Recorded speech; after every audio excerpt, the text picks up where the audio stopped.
están hoy? Les hablo desde la consulta de psicoanálisis de Alcalá de Henares. Mi nombre es Virginia Valdominos, soy psicoanalista de la Escuela de Psicoanálisis Grupo Cero.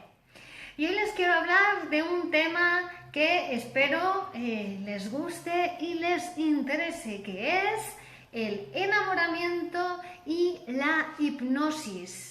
¿Y por qué estos dos temas juntos? Bueno, pues porque en cierto modo son fenómenos similares los que acontecen cuando una persona se enamora de otra persona y lo que acontece cuando una persona se deja hipnotizar, caer en estado de sugestión por un hipnotizador.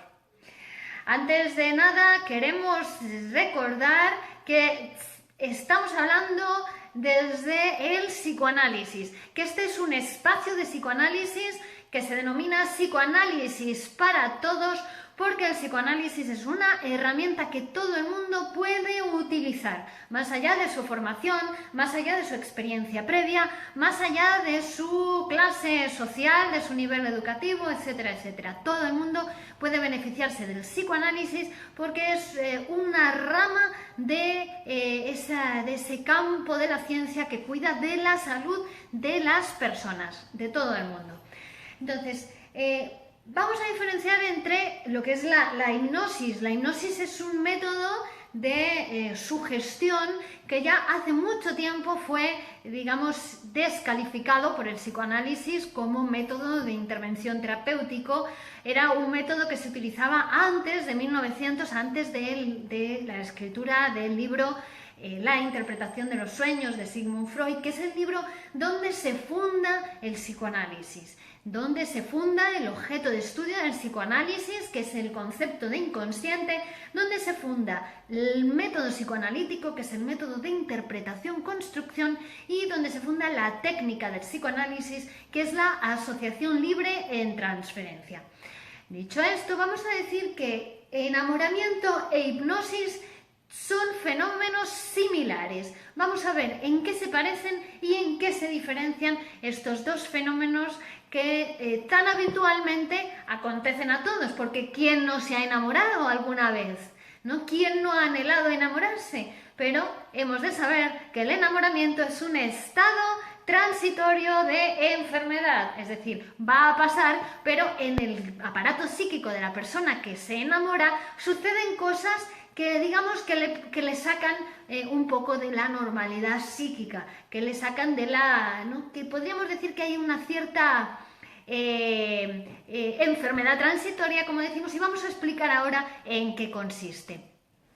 Cuando una persona se enamora de alguien, lo que hace es que reviste con su libido es su deseo, su energía sexual, ¿vale? Reviste con su libido a un objeto amoroso, a otra persona, o porque uno se puede enamorar de cualquier cosa, no tiene por qué ser una persona. Hay personas que se enamoran de un coche, que se enamoran de un animal, que se enamoran del dinero, ¿no? Que se enamoran de un ideal, bien, y también puede ser de una persona, obviamente.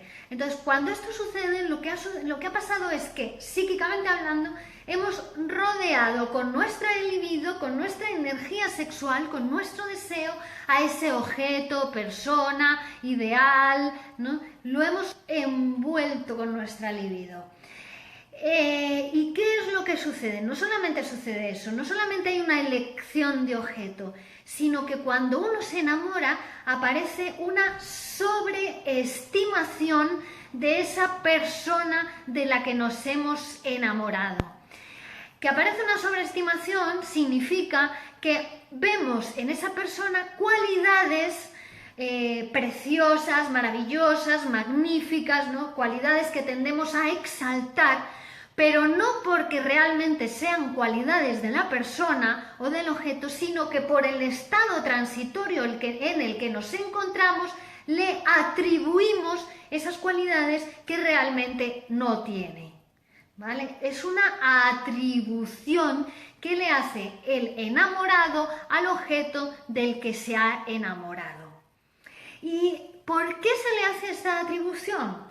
Miren, porque lo que sucede es que el objeto amado, el objeto del que se ha enamorado, se coloca, psíquicamente hablando, en el lugar del ideal del yo. Es decir, todos nosotros tenemos un ideal de lo que queremos ser, de qué queremos alcanzar, a dónde queremos llegar en la vida, cómo nos gustaría comportarnos, ¿no? Bueno, pues ese ideal forma parte de nuestro psiquismo, ahí ocupa un espacio dentro de nuestro yo, de nuestra parte consciente e inconsciente de la personalidad. Cuando nos enamoramos de un objeto es que ponemos a ese objeto amoroso, a esa persona, en el lugar del ideal del yo. Es decir, de algún modo nos enamoramos de nosotros mismos, nos enamoramos de lo que queremos llegar a ser, nos enamoramos de lo que hemos sido, ¿no? Por eso nos enamoramos siempre de personas que inconscientemente nos recuerdan algo de nosotros mismos o de lo que nos gustaría ser. Esa idea de que el otro nos va a complementar, nos va a dar lo que a nosotros nos falta. Bueno, como eso es una ilusión que después tiene que pasar, ¿no? Por eso es transitorio el enamoramiento, después pasa y la relación se mantendrá si se pasa del enamoramiento al amor, que ya es otra cosa, ¿no? Porque el amor implica un trabajo. Pero el enamoramiento es como un estado ilusorio, donde se le atribuye al otro eso que él no tiene, pero que como le hemos puesto en el lugar de nuestro ideal, le atribuimos, por el hecho de haberle puesto allí, una serie de características magníficas desde nuestro punto de vista. Esto es transitorio, como decimos, porque luego obviamente llega la realidad, llega el comportamiento del otro que va a chocar contra eso, esa atribución que nosotros le estamos haciendo, que no depende de él, sino más bien de nosotros, ¿no? Entonces ese enamoramiento como que va chocando con los datos de la realidad y ahí es cuando se produce el desenamoramiento. Porque en el enamoramiento al objeto amoroso se le va ensalzando, ¿no? Cada vez sus cualidades, digamos, que cobran más valor, ¿no? Para el enamorado, mientras que el propio yo del enamorado va empequeñeciéndose, se va empequeñeciendo en comparación con el objeto amado, cuyas cualidades son cada vez más valoradas por el enamorado. Hasta tal punto que por amor hay personas que llegan incluso a matar sin remordimientos, ¿no? Se le hace una atribución tan enorme de cualidades, de aspectos psíquicos valorados, ¿no? por el enamorado, que hasta puede llegar, dice la literatura, un enamorado enceguecido por el enamoramiento, puede llegar a matar sin remordimiento si se lo pide la persona de la que se ha enamorado. Así que cuidado con el enamoramiento porque siempre implica un poquito de amor narcisista, porque uno se enamora de sí mismo en el otro, es decir, de las atribuciones que uno hace en el otro, atribuciones que además tienen que ver con lo que a uno le gustaría llegar a ser, con su propio ideal, porque al enamorado lo pone en el ideal del yo, de tal manera que resta, ¿no? Riqueza de la propia personalidad, del propio yo, a costa del objeto amado. Eso sucede en el enamoramiento. Pero, ¿qué sucede en la hipnosis? ¿Por qué traemos enamoramiento e hipnosis como dos fenómenos equiparables en cierto modo? La hipnosis es ese proceso, ¿no? de sugestión en el que un hipnotizador hipnotiza, ¿no? a una persona que se presta a ser hipnotizado. No todo el mundo puede ser hipnotizado, sino aquel que se presta, ¿no? que lo desea. Entonces, durante el proceso de la hipnosis, el hipnotizador hace que el hipnotizado deje de prestar atención al mundo entero y solamente le preste atención a él, ¿no? Pues utilizando algún objeto o con alguna frase repetitiva, ¿no? o con los ojos. Lo que pretende es que el hipnotizado no preste, digamos que relaje toda actitud crítica y ponga toda su deseo en ser hipnotizado, toda su atención consciente e inconsciente en el hipnotizador. Entonces en la hipnosis se pone de manifiesto un fenómeno muy similar al de el enamoramiento. ¿Por qué? Porque el hipnotizador también se coloca en el lugar del ideal del yo, del hipnotizado.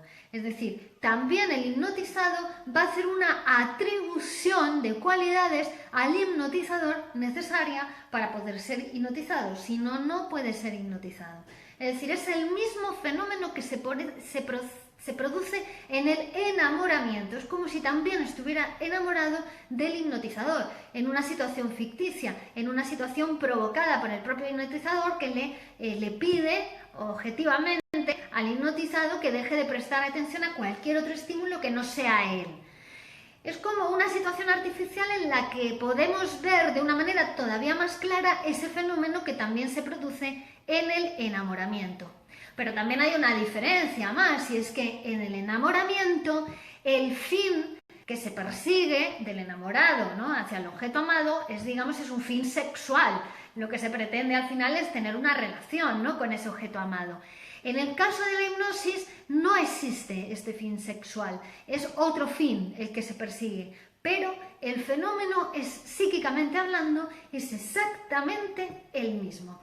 Tenemos una pregunta de Bautista que dice: enamoramiento es un preámbulo al amor. ¿Cuánto tiempo puede demorar el enamoramiento? Bien, el enamoramiento en algunos casos es un preámbulo al amor. En otros casos puede producirse amor sin que haya enamoramiento inicial, y también puede haber enamoramiento sin que después se pase al amor. Porque, como decíamos, el enamoramiento es todo ilusorio, es una enfermedad transitoria porque está basada en la ilusión, no en la realidad, en una atribución que hace el enamorado al objeto de amor, ¿no? Entonces, para pasar del enamoramiento al amor va a hacer falta un trabajo. Normalmente las parejas que se enamoran, ¿no?, van a tener que trabajar después bastante, porque con base en el enamoramiento es muy difícil que perdure una relación si no hay después un trabajo. ¿Ese trabajo en qué consiste? Bueno, pues obviamente cuando ya se produce el desenamoramiento, es decir, el enamorado no puede responder de acuerdo con las atribuciones que le ha hecho, ¿no? El objeto de amor no puede responder con las atribuciones que le ha hecho el enamorado, puesto que son exageradas, puesto que son ilusorias, puesto que parten de su propio ideal, de su propio psiquismo, ¿no?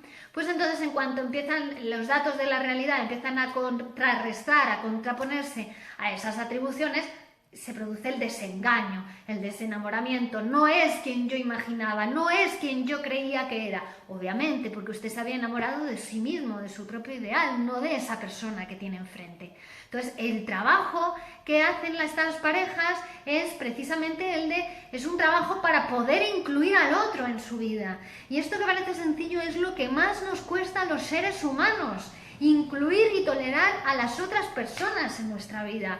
Es como más fácil vivir cada uno en su mundo, en su propio ideal, en su propia ilusión, ¿vale? Pero claro, eso a la larga trae problemas en el mundo social, problemas en las relaciones, problemas en el trabajo, porque uno no puede vivir en su propia ilusión, en su propio mundo, porque luego está la realidad, el mundo material, el mundo en el que obviamente tenemos que vivir con otros seres humanos. Entonces, reconocerse humano y reconocer que los otros también son humanos y poder incluirlos en la vida de uno, pues eso es un trabajo. Eso es un trabajo que en muchos casos requiere un acompañamiento terapéutico, un acompañamiento profesional. Muchas parejas acuden a nuestras consultas solicitando terapia de pareja precisamente por eso, porque se encuentran en un momento donde están en una crisis, un desengaño, ¿no? Pues, y ahí ese momento es crucial. Si se logra pasar del enamoramiento al amor, esa pareja puede continuar y esa relación. Si no se logra pasar del enamoramiento, probablemente habrá una ruptura. ¿Cuánto suele durar un enamoramiento? Pues en cada caso es diferente, pero no sé, 4 meses, 1 año, 2 años máximo.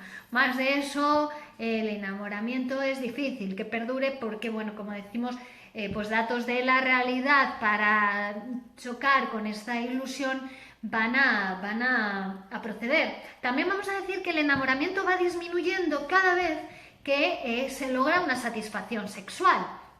Porque Fíjense en el enamoramiento platónico de los adolescentes, ¿no? Este es muy fuerte, ese enamoramiento, ¿por qué? Porque no hay satisfacción sexual, no se llega al fin último de la satisfacción sexual. Bueno, pues en estos casos, en ese amor romántico, donde no hay relación sexual, ahí puede durar más el enamoramiento, ¿no?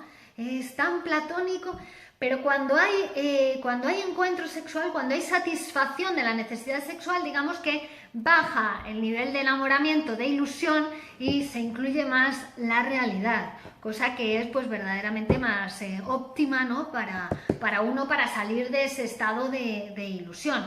Después, como las personas no saben que entre satisfacción sexual y satisfacción sexual, ¿no?, va a surgir de nuevo la necesidad, pues esto es lo que hace que también las parejas permanezcan juntas, es lo que hace que los lazos sean más estables a lo largo del tiempo, porque si no, cada vez que tuviéramos una satisfacción sexual nos separaríamos de nuestra pareja, ¿no?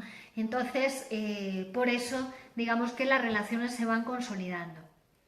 También las relaciones más duraderas son aquellas que van mezclando, ¿no?, lo que sería el amor con la satisfacción sexual, ¿no?, y con pactos sociales, con pactos que hacen que esa relación sea más duradera a lo largo del tiempo, que no solamente esté sostenida en una corriente eterna, sino también en una corriente sexual, ¿no? Digamos que lo ideal es que se unan ambas corrientes en la relación.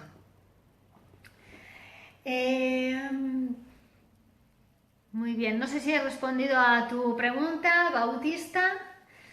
Bien, ¿qué más podemos decir del tema? Recuerdo que quiero volver a insistir en esta idea de que la hipnosis es un método muy antiguo que se viene utilizando desde hace bueno, incluso ya digo, estaba de moda antes de la aparición del psicoanálisis, antes del año 1900, ya los grandes teóricos, Breuer, Charcot, ¿no?, ya trabajaban con la hipnosis, con las pacientes histéricas.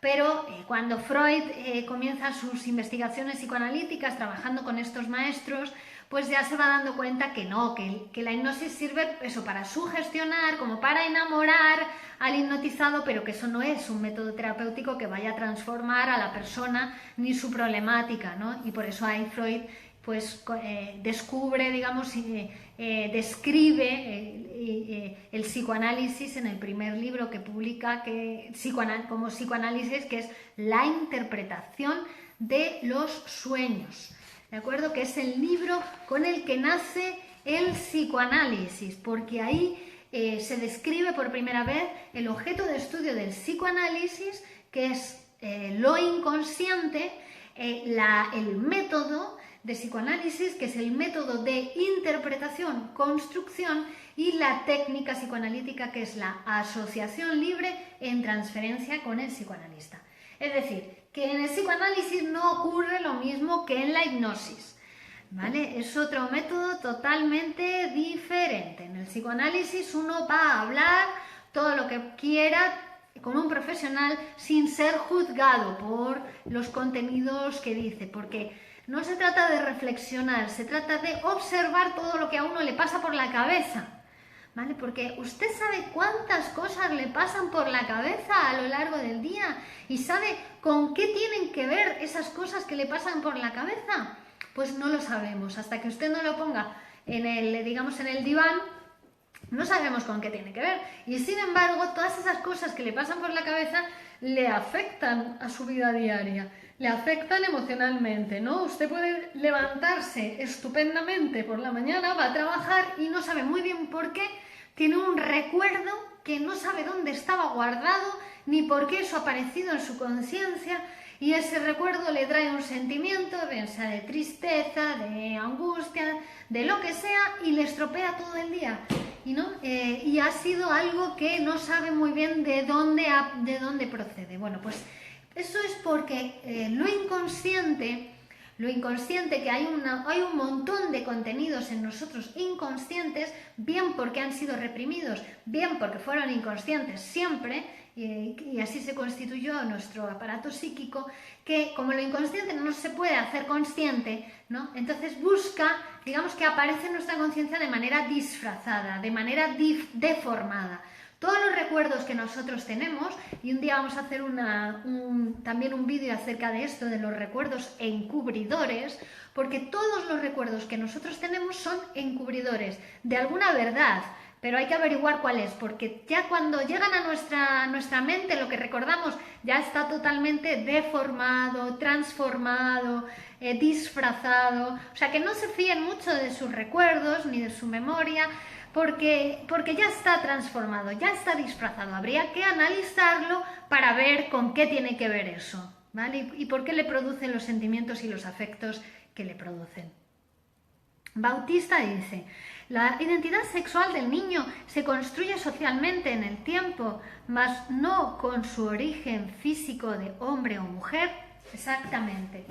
Vamos a ver, aquí hay un tema que además ahora mismo está muy en auge, ¿no? Y que vamos a hablar de ello. Vamos a hacer también unos vídeos específicos porque nos están pidiendo los seguidores de YouTube. Ya me han pedido hacer varios vídeos acerca de esto de la identidad sexual, de la homosexualidad, del transexualismo, y específicamente los niños, ahora también con todo este tema del autobús famoso. La identidad sexual es algo que se forja, que es psíquico, obviamente. Todos sabemos que la identidad sexual es psíquico, ¿no?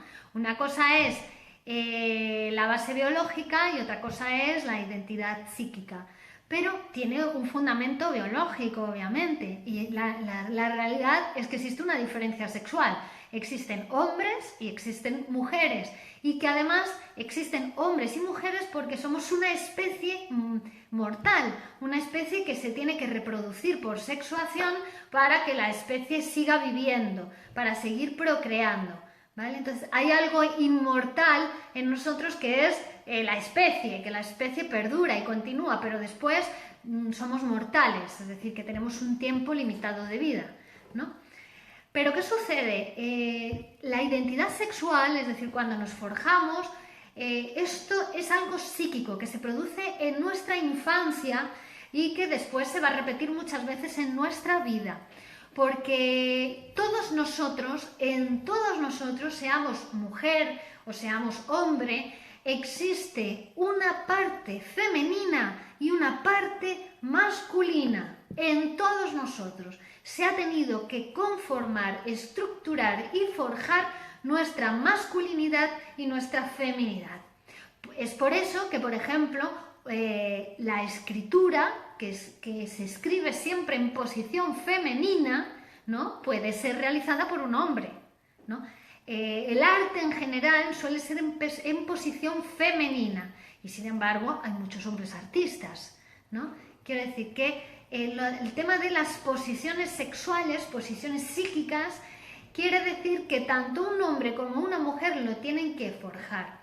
De hecho, en este proceso de constitución del aparato psíquico, de constitución de la humanidad en cada uno de nosotros, que se llama complejo de Edipo, nos hemos tenido que identificar tanto a nuestro papá como a nuestra mamá para forjar esas dos identidades, esas dos sexualidades en nosotros, hombre y mujer.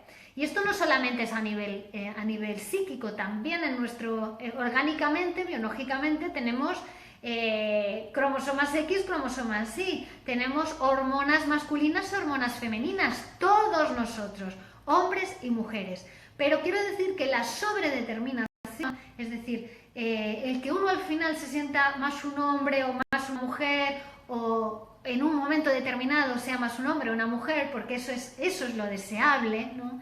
Que en determinadas posiciones una mujer tiene que responder, tiene que actuar de una manera más masculina y en otra de una manera más femenina, y lo mismo con un hombre. En determinadas situaciones tiene que responder de una manera más femenina y en otras situaciones de una manera más masculina. Por ejemplo, una mujer que dirige un equipo de trabajo en una gran empresa, cuando se pone en posición de jefa, de dirección, de dar órdenes, eso es posición masculina, ¿de acuerdo?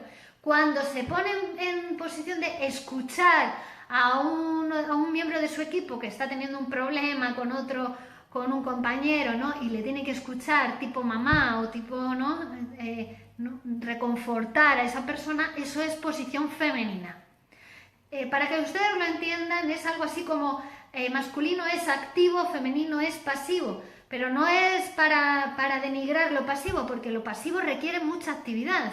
La escucha, escuchar al otro, que es en posición femenina, requiere una gran actividad.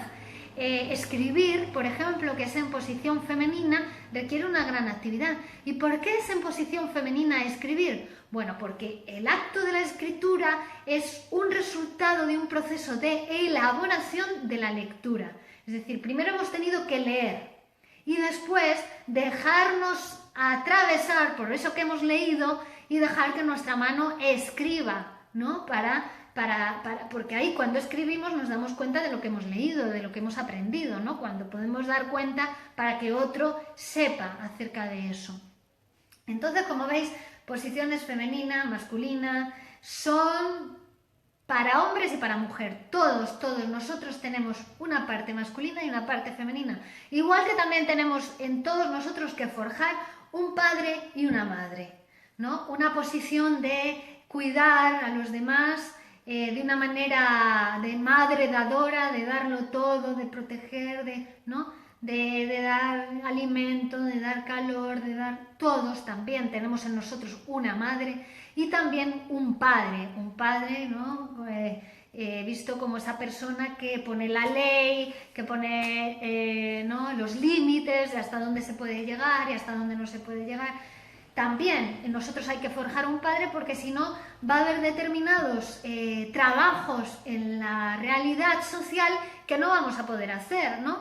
Porque a veces hay que poner un límite a los otros y eso se hace en posición padre, en posición de el que pone la ley.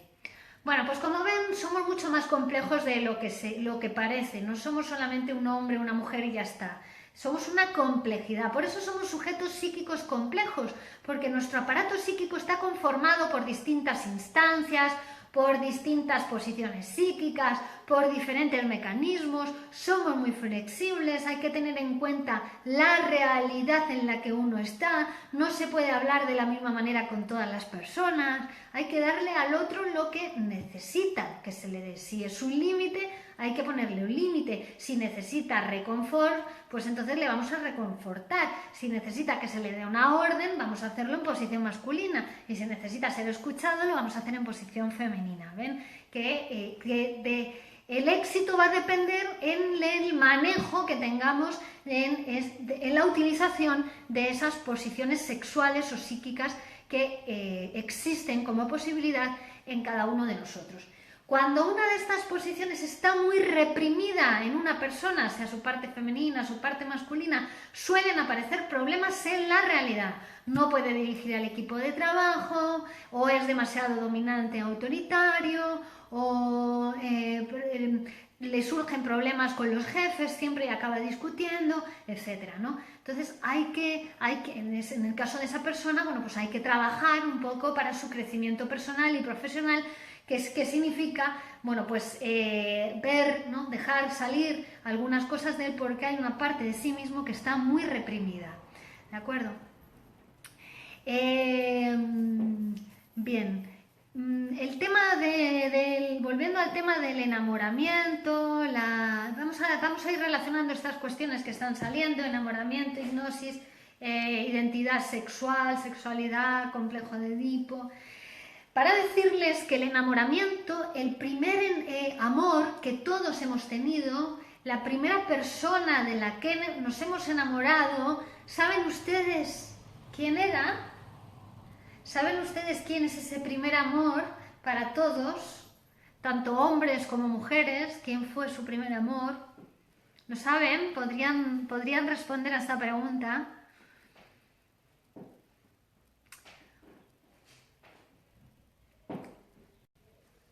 Bueno, el primer amor para todos nosotros fue la mamá. Todo el mundo de la primera persona de la que se enamoró fue su madre. Entonces, claro, era un ser, era una persona que en ese momento de nuestra vida era totipotente, lo podía todo. Exactamente, Alicia, muy bien. Nos salvó la vida, digamos. La madre es esa función que exactamente Bautista, su madre, es una función.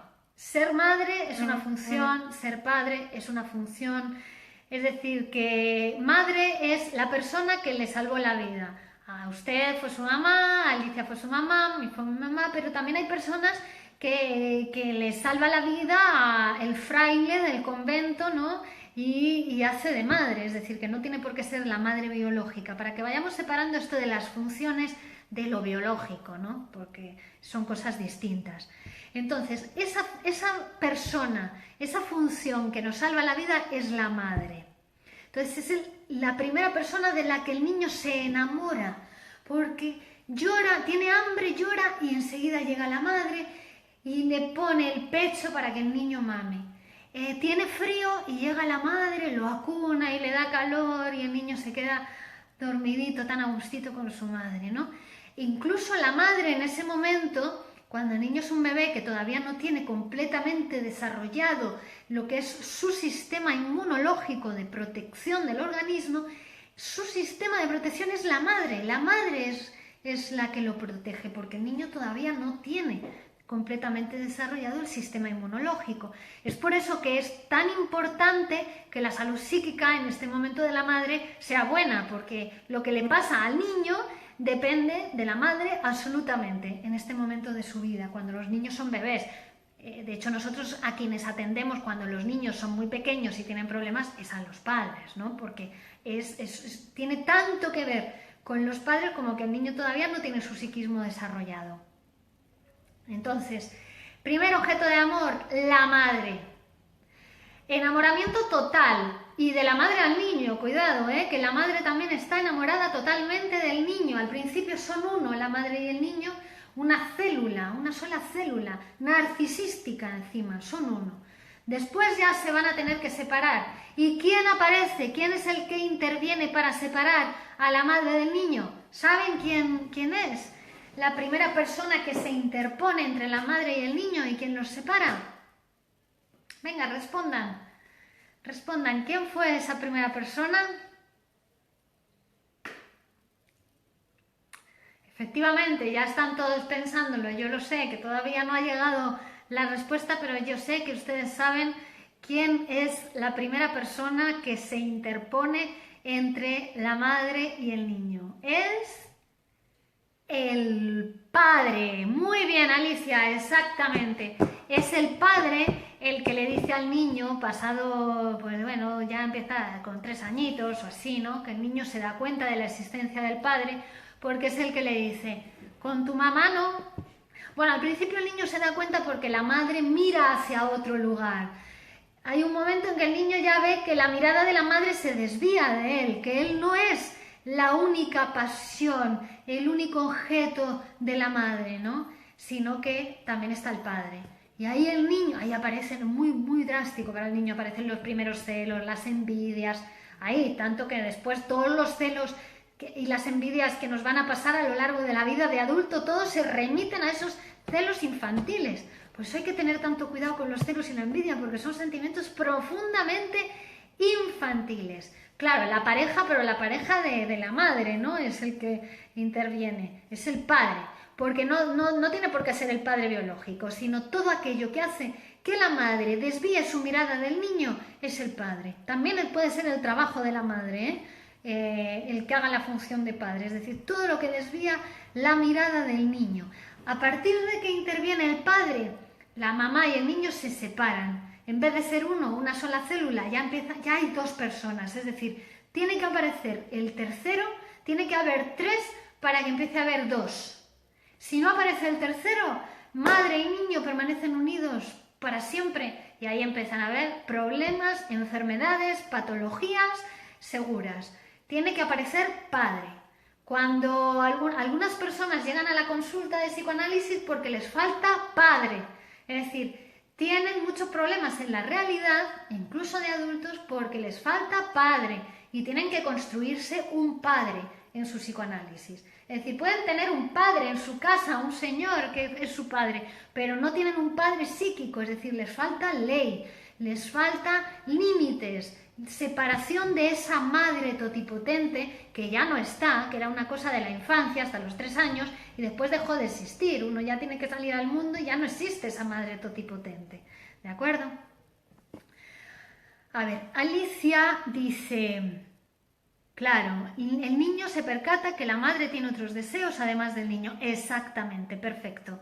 Y ahí es cuando ya empieza a aparecer el qué. En ese momento aparece ya no solamente es el amor a la madre, sino que empieza a aparecer la rivalidad con el padre también, porque ese padre le quita a la madre durante ese tiempo. El complejo de Electra, dice Bautista.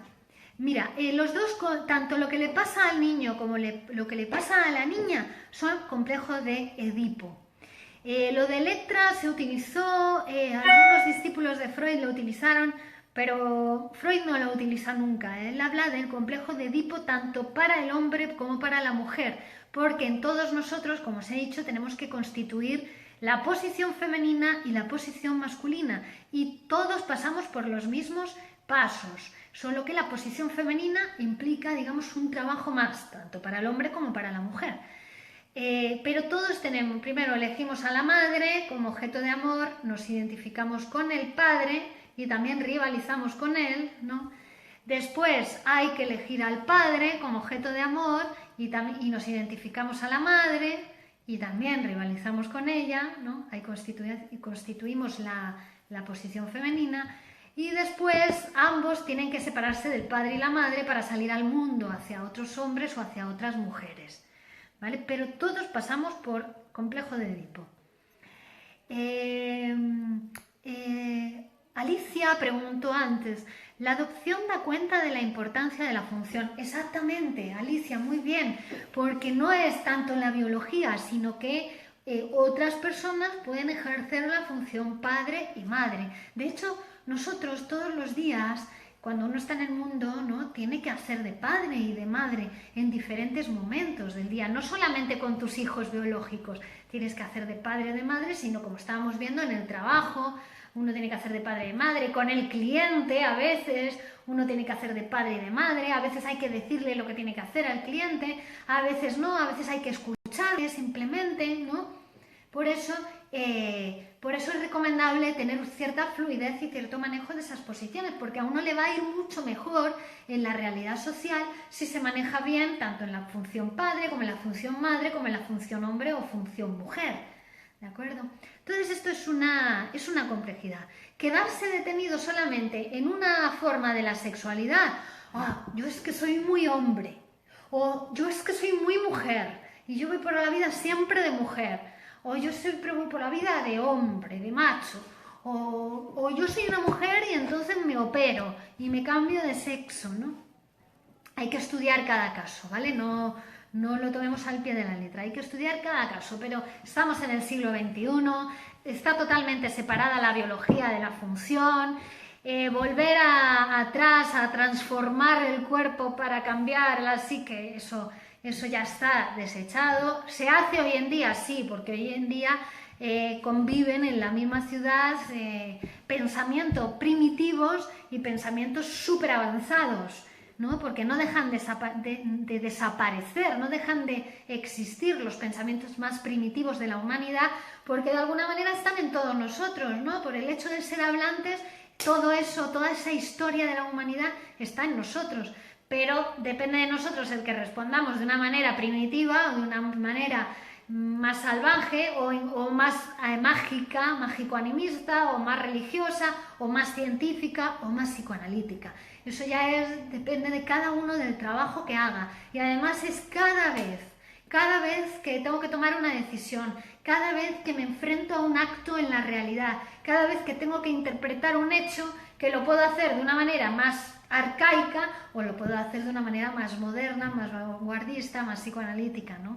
Entonces, para el psicoanálisis la función está separada de la biología, y la identidad sexual, por supuesto, está separada de los genitales, igual que la sexualidad humana va más allá de la genitalidad, porque la sexualidad es todo aquello que está tocado por la palabra, por el hecho de ser sujetos hablantes, sujetos del lenguaje. Los seres humanos nos diferenciamos de los animales en eso, Y eso significa que nuestra sexualidad es más amplia que la sexualidad animal, ¿no? Gozamos de cualquier cosa los seres humanos si lo tocamos con nuestra palabra. Entonces, enamoramiento, hipnosis, los primeros objetos amorosos, padre, madre, de los que después nos vamos a tener que separar, obviamente, porque padre y madre son al principio, cuando uno es bebé, pero después ya no están permitidos, son objetos incestuosos, prohibidos.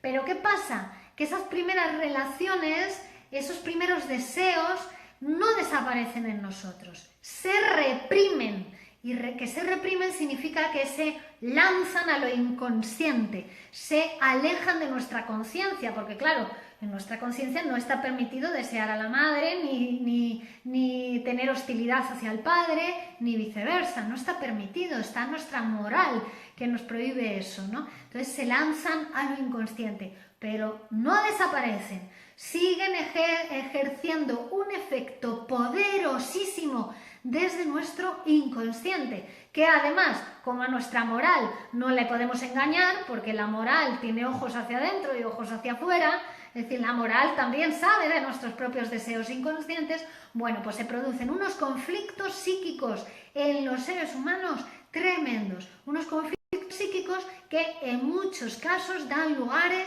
a síntomas y enfermedades, a patologías, producidas por ese complejo contraposición de deseos que se producen en todos nosotros, porque uno puede engañar al exterior, pero a uno mismo no se puede engañar, ¿no? Tarda poco tiempo en descubrirse o tarda poco tiempo en enfermar. Cuando uno no se reconoce las cosas, ¿no? O no las somete a un psicoanálisis, no se psicoanaliza, bueno, pues se van a ver, esas cosas van a surgir, van a aparecer, pero de manera disfrazada, de manera transformada, en forma de síntomas, en forma de enfermedad, en forma de sueños, en forma de lapsus, ¿no? Solo que hay que escucharlos para poder interpretarlos, escucharlos psicoanalíticamente hablando, como es obvio. ¿De acuerdo? Bueno, pues muchísimas gracias. Espero que les haya resultado interesante esta conferencia online desde la consulta de psicoanálisis de Virginia Valdominos en Alcalá de Henares, Madrid, España. Les recuerdo que estoy a su disposición para todas aquellas personas que deseen conversar de una manera psicoanalítica, que quieran, bueno, pues quitarse algunos prejuicios de encima y algunos pesos para continuar su vida de una manera guiada por su deseo, más allá de la necesidad, vivir más allá de lo que uno necesita, es vivir en el deseo, vivir para trabajar por lo que uno desea ser, desea conseguir y desea forjarse para un futuro vivir mejor. Gracias a todos ustedes, mi nombre es Virginia Valdominos y pueden localizarme a través de Facebook o también en el teléfono 91 125 77 47. Llámenme, les atenderé personalmente, hablamos, pactamos, conversamos, fijamos horarios y comenzamos su psicoanálisis cuando quieran. Mucho gusto, gracias Bautista, gracias Alicia, gracias a todos los que estáis ahí. Continuamos la próxima. Besitos, adiós.